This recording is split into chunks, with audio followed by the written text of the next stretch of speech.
কোনো সাপ, বিচ্ছু, কুকুর, হিংস্র কোনো প্রাণী আপনাকে আক্রমণ করতে পারবে না। আসসালামু আলাইকুম ওয়া রাহমাতুল্লাহি ওয়া বারাকাতুহু। বিসমিল্লাহ, আলহামদুলিল্লাহ, ওয়াসসালাতু ওয়াসসালামু আলা মান লা নাবিয়্যা বা'দাহ। আলহামদুলিল্লাহ, আপনারা জানেন সারা দেশে আসলে এটা ফেসবুকের আতঙ্ক, বাস্তবিকভাবে ওরকম আতঙ্ক নয়। এটা ফেসবুকের, ইউটিউবের এই অনলাইন জগতের আতঙ্ক। সেটা হচ্ছে এক ধরনের সাপ বের হয়েছে রাসেল ভাইপার নামে। তো এটা একটা আতঙ্ক ছড়িয়ে গেছে। তো আসলে এগুলো তেমন কিছু মনে করা আমাদের উচিত না। আর এইভাবেই আতঙ্ক একজনের কাছ থেকে আরেকজনের কাছ থেকে আরেকজন সতর্ক করছি, এটার মাধ্যমেও আতঙ্ক ছড়িয়ে যাচ্ছে।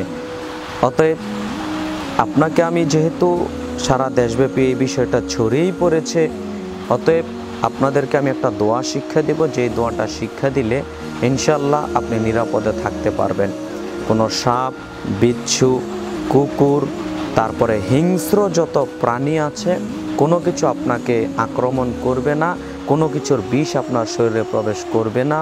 একথা নবী মুহাম্মদ সাল্লাল্লাহু আলাইহি ওয়াসাল্লাম বলেছেন। আপনি যদি একটাই দোয়া পড়েন, দোয়াটা হচ্ছে আউযু বিকালিমাতিল্লাহি তাম্মা মিন শাররি মা খালাক। এই দোয়াটা যদি আপনি সকালে 3 বার পাঠ করেন, তাহলে সারা দিনের ভিতর কোনো সাপ, বিচ্ছু, কুকুর, হিংস্র কোনো প্রাণী আপনাকে আক্রমণ করতে পারবে না।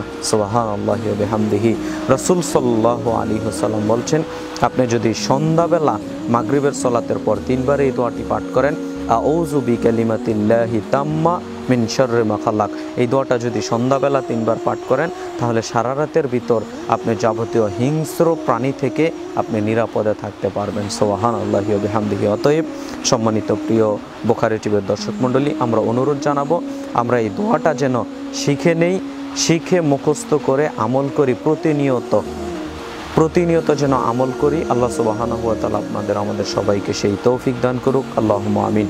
আল্লাহ, তুমি আমাদের এই ধরনের বিপদ আপদ থেকে আমাকে সহ আমাদের সবাইকে তুমি আল্লাহ হেফাজতে রাখো। আল্লাহুম্মা আমিন। আসসালামু আলাইকুম ওয়া রাহমাতুল্লাহি ওয়া বারাকাতুহু।